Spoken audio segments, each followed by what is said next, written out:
ഇന്ന് ഞാൻ നിങ്ങളോട് സംസാരിക്കാൻ ആഗ്രഹിക്കുന്ന വിഷയം ആത്മഹത്യാ പ്രതിരോധ മാർഗങ്ങളെക്കുറിച്ചാണ്. നമുക്കറിയാം, ഈ നാളുകളിൽ ധാരാളം ആത്മഹത്യകളുടെ വാർത്തകൾ നാം കേട്ടുകൊണ്ടിരിക്കുന്ന കാലഘട്ടത്തിലാണ് ജീവിച്ചിരിക്കുന്നത്. ഒറ്റയ്ക്കും അതുപോലെ കുടുംബമായും ആത്മഹത്യകൾ ചെയ്യുന്ന ധാരാളം വാർത്തകളാണ് കഴിഞ്ഞ പല ആഴ്ചകളായിട്ട് നമ്മുടെ മാധ്യമങ്ങളിലൂടെ പല സ്ഥലത്തു നിന്നൊക്കെ നമ്മൾ കേട്ടുകൊണ്ടിരിക്കുന്നത്. അപ്പോൾ ആത്മഹത്യ എന്ന് പറയുന്നത് നമ്മുടെ സൊസൈറ്റി നേരിടുന്ന വളരെ പ്രധാനപ്പെട്ട ഒരു പ്രോബ്ലമാണ് എന്നുള്ള കാര്യത്തിനകത്ത് യാതൊരു തർക്കവുമില്ല. അപ്പോൾ എങ്ങനെയാണ് ആത്മഹത്യാ പ്രതിരോധ മാർഗങ്ങളെ സ്വീകരിക്കേണ്ടതെന്ന് ചോദിച്ചാൽ, ഒന്നാമതായിട്ട് ഈ വ്യക്തിയുടെ അല്ലെങ്കിൽ ആത്മഹത്യാ സാധ്യതയുള്ള വ്യക്തിക്ക് ചുറ്റുമുള്ള ആൾക്കാർക്കാണ് അതിനകത്ത് ഏറ്റവും കൂടുതൽ പ്രധാനപ്പെട്ട കർത്തവ്യങ്ങൾ വഹിക്കാനുള്ളത് എന്നുള്ളത് എപ്പോഴും ഓർത്തിരിക്കുക. കാരണം നമ്മുടെ ഒരു ഇമ്മീഡിയറ്റ് ആയിട്ടുള്ളൊരു ഫാമിലി മെമ്പർ, അല്ലെങ്കിൽ നമ്മുടെ ഒരു സുഹൃത്ത്, അല്ലെങ്കിൽ നമ്മുടെ കൂടെ ജോലി ചെയ്യുന്ന ആൾ, അല്ലെങ്കിൽ നമ്മുടെ വീട്ടിൻ്റെ തൊട്ടടുത്തുള്ള ഒരാൾ, ആ ആളുടെ ദൈനംദിന ജീവിതങ്ങൾ നമ്മൾ എല്ലാ ദിവസവും കണ്ടുകൊണ്ടിരിക്കുന്നതാണ്. ഒരു വ്യക്തിയുടെ പ്രവർത്തനങ്ങളാണെങ്കിലും മറ്റ് റെസ്പോൺസിബിലിറ്റീസ് ആണെങ്കിലും. അപ്പോൾ അവയ്ക്കൊക്കെ വ്യതിയാനങ്ങൾ വരുമ്പോൾ അത് ആദ്യം നോട്ടീസ് ചെയ്യാൻ കഴിയുന്നത് അവർക്ക് ഏറ്റവും അടുത്ത് നിൽക്കുന്ന ആൾക്കാർക്കാണ്.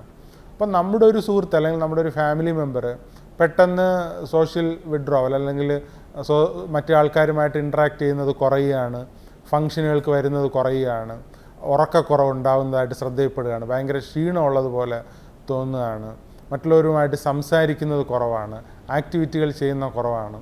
അപ്പോൾ ഇത്തരത്തിലൊക്കെ ഉള്ള ഇമ്മീഡിയറ്റ് ആയിട്ടുള്ള അല്ലെങ്കിൽ പ്രൈമറി ആയിട്ടുള്ള മാർക്കേഴ്സ് ഈ വ്യക്തികളിൽ അല്ലെങ്കിൽ നമുക്ക് ചുറ്റുമുള്ള ആൾക്കാരിൽ ഉണ്ടോ എന്നുള്ളത് നമ്മൾ ദൈനംദിനം വിലയിരുത്തേണ്ടത് അത്യാവശ്യമാണ്.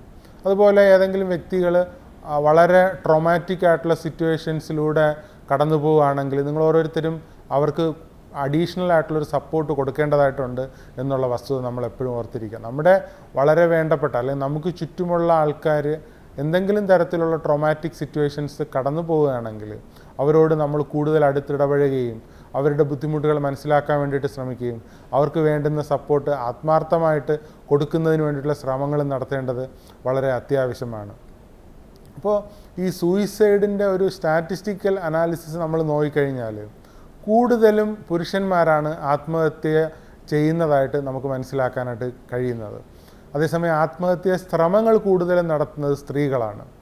അപ്പോൾ അതിൻ്റെ അർത്ഥം ലീത്തലായിട്ടുള്ള അല്ലെങ്കിൽ കൂടുതലും മരണത്തിന് കാരണമാകുന്ന മെത്തേഡുകളാണ് ഈ അറ്റംപ്റ്റിന് പുരുഷന്മാർ ഉപയോഗിക്കുന്നത് കൊണ്ട് തന്നെ ഇൻ്റർനാഷണലി സൂയിസൈഡ് കൂടുതലും പുരുഷന്മാരിലാണ് കാണുന്നത് എന്നുള്ളത് ഒരു വസ്തുതയാണ്. അപ്പോൾ ഇതിൻ്റെ കാരണങ്ങൾ എന്തൊക്കെയാണെന്ന് ചോദിച്ചാൽ, ഫിനാൻഷ്യൽ ആയിട്ടുള്ള പ്രശ്നങ്ങൾ ഒരു പ്രധാന കാരണമായിട്ട് കാണുന്നുണ്ട്. Family problems, relationship issues, mental health, ഇപ്പോൾ എന്തെങ്കിലും തരത്തിലുള്ള മാനസിക രോഗങ്ങളും പലപ്പോഴും സൂയിസൈഡിലേക്ക് നയിക്കുന്നുണ്ടെന്നുള്ളത് വസ്തുതയാണ്. അതുപോലെ തന്നെ ഡിപ്രഷനും ആൽക്കഹോളിൻ്റെ ഉപയോഗവും ഒരുമിച്ച് വരുമ്പോൾ സൂയിസൈഡിന് വലിയ സാധ്യതയിലേക്ക് പോകുന്നതായിട്ടാണ് പല പഠനങ്ങളിലും സൂചിപ്പിക്കുന്നത്. അപ്പോൾ ഇത്തരത്തിലുള്ള വ്യത്യസ്തങ്ങളായിട്ടുള്ള പല കാര്യങ്ങളാണ് പലപ്പോഴും ആത്മഹത്യയിലേക്ക് നയിക്കുന്നത് എന്നുള്ളത് നമ്മൾ മനസ്സിലാക്കിയിരിക്കേണ്ടത് വളരെ വസ്തുതാപരമായിട്ടുള്ള ഒരു കാര്യമാണ്. അപ്പോൾ ഈ ആത്മഹത്യ ചെയ്യാൻ വേണ്ടിയിട്ട് ശ്രമിക്കുന്ന അല്ലെങ്കിൽ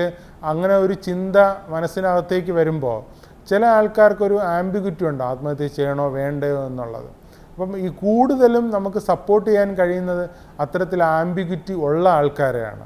അപ്പോൾ അവരുടെയൊക്കെ തന്നെ ചിന്ത എപ്പോഴും ആത്മഹത്യ ചെയ്യണം എന്ന് ഉള്ള ചിന്ത വരുമ്പോൾ തന്നെ അവരുടെ മനസ്സിൽ ഈ പ്രശ്നം, അവർ നേരിടുന്ന പ്രശ്നം അല്ലെങ്കിൽ പ്രശ്നങ്ങൾ വളരെ നാരോഡായിട്ടായിരിക്കും അവരതിനെ നോക്കിക്കാണുന്നത്. അതായത് ഒരു ചെറിയ തലത്തിൽ മാത്രമേ അതിനെ പരിഹരിക്കാനായിട്ടുള്ള വഴിയുള്ളൂ, അത് പരിഹരിക്കുന്നതിനുള്ള വഴികളെല്ലാം ക്ലോസ് ആയി എന്നുള്ള രീതിയിലായിരിക്കും നാരോഡ് ഡൗൺഡ് അല്ലെങ്കിൽ ഒരു ടണൽഡ് വിഷൻ ആയിരിക്കും അവർക്കുണ്ടാവുക എന്നുള്ളത് വളരെ പ്രധാനപ്പെട്ട ഒരു പ്രോബ്ലമാണ്. അപ്പോൾ ഇവരോട് അടുത്തിടപഴകുന്നവരൊക്കെ ചെയ്യേണ്ടുന്ന ഒരു കാര്യം എന്ന് വെച്ചാൽ അവർ നേരിടുന്ന പ്രശ്നത്തെ ഒന്ന് ബ്രോഡൻ ചെയ്യുകയും മൾട്ടിപ്പിളായിട്ടുള്ള പല ഓപ്ഷൻസും ഈ ഒരു പ്രോബ്ലം സോൾവ് ചെയ്യുന്നതിനുണ്ട് എന്ന് മനസ്സിലാക്കി കൊടുക്കുകയും അതിന് വേണ്ടിയിട്ടുള്ള ഓപ്പർച്യൂണിറ്റീസും അവൈലബിലിറ്റിയും ഉണ്ടാക്കുക എന്നുള്ളതാണ് ഏറ്റവും പ്രധാനപ്പെട്ട കാര്യം. അവരുടെ ആ ഒരു ടണൽഡ് വിഷൻ മാറി ഒന്ന് ബ്രോഡൻഡ് ആയിട്ടുള്ള ഒരു വിഷൻ അവരുടെ ലൈഫിനെ കുറിച്ച് ഫ്യൂച്ചറിലേക്ക് ഉണ്ടാക്കാനായിട്ട് കഴിഞ്ഞു കഴിഞ്ഞാൽ ഒരു പരിധിവരെ ഇത്തരത്തിലുള്ള പ്രശ്നങ്ങളെ പരിഹരിക്കാനായിട്ട് കഴിയുമെന്നാണ് എനിക്ക് നിങ്ങളോട് പറയാനുള്ളത്. അതുപോലെ ആത്മഹത്യാ ചിന്ത വരുന്ന ആൾക്കാരൊക്കെ ശ്രദ്ധിക്കേണ്ടുന്നൊരു കാര്യം, ധാരാളം ടോൾ ഫ്രീ ഹെൽപ്പ് ലൈൻ നമ്പറുകളൊക്കെ ഉണ്ട് ഈ ആത്മഹത്യാ പ്രതിരോധത്തിന് വേണ്ടിയിട്ട്.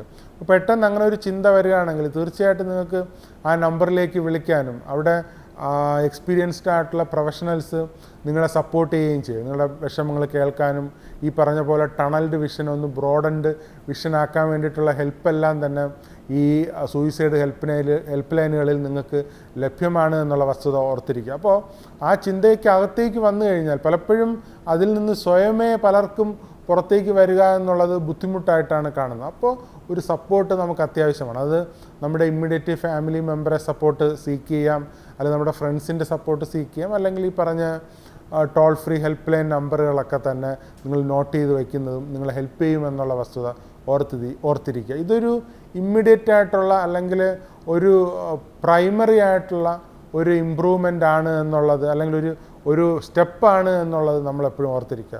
ഒരു ലോങ് ടൈം മാനേജ്മെൻ്റ് എന്നുള്ള നിലയിൽ നിങ്ങളുടെ ഒരു ലൈഫിൻ്റെ ഒരു ഡെയിലി ആക്ടിവിറ്റികളിൽ ചേഞ്ച് വരുത്തേണ്ടതായിട്ടുണ്ടാവും, ഫാമിലി ഫങ്ഷനിങ് ഇമ്പ്രൂവ് ചെയ്യേണ്ടതായിട്ടുണ്ടാവും, ഒക്യുപ്പേഷണൽ രീതികളൊക്കെ കുറച്ചും കൂടെ അപ്ലിഫ്റ്റ് ചെയ്യേണ്ടതായിട്ടുണ്ടാവാം. അപ്പോൾ ഒരു ലോങ് ടൈം മാനേജ്മെൻറ്റും ഇതിന് വളരെ അത്യാവശ്യമാണ്. എപ്പോഴും മാരേജും ഫാമിലി റിലേഷൻഷിപ്പൊക്കെ തന്നെ ഇത്തരത്തിലുള്ള സൂയിസൈഡൽ ഐഡിയേഷൻസ് കുറയ്ക്കുന്നതായിട്ടാണ് എപ്പോഴും കണ്ടിരിക്കുന്നത്. അപ്പോൾ അതുകൊണ്ട് തന്നെ ബെറ്റർ ആയിട്ടുള്ള ഒരു മാരിറ്റൽ ഫാമിലി ഫങ്ഷനിങ് തീർച്ചയായിട്ടും നിങ്ങളെ ലോങ് ടൈം ഹെൽപ്പ് ചെയ്യുമെന്നുള്ള വസ്തുത ഓർത്തിരിക്കുക. അതുപോലെ തന്നെ ഫിനാൻഷ്യൽ മാനേജ്മെൻറ്റ് എപ്പോഴും നമ്മൾ വരവിനനുസരിച്ചുള്ള ചിലവ് എന്നുള്ള രീതിയിൽ പ്ലാൻ ചെയ്യുകയും കുറേ കൂടെ ബെറ്റർ ആയിട്ടുള്ള ഫിനാൻഷ്യൽ മാനേജ്മെൻറ്റ് നിങ്ങൾ ഉണ്ടാക്കാൻ ശ്രമിക്കുകയാണെങ്കിൽ ഇത്തരത്തിലുള്ള പ്രശ്നങ്ങൾ ഒരു പരിധിവരെ നമ്മുടെ സമൂഹത്തിൽ കുറയ്ക്കാനായിട്ട് കഴിയും എന്നാണ് ഞാൻ വിശ്വസിക്കുന്നത്.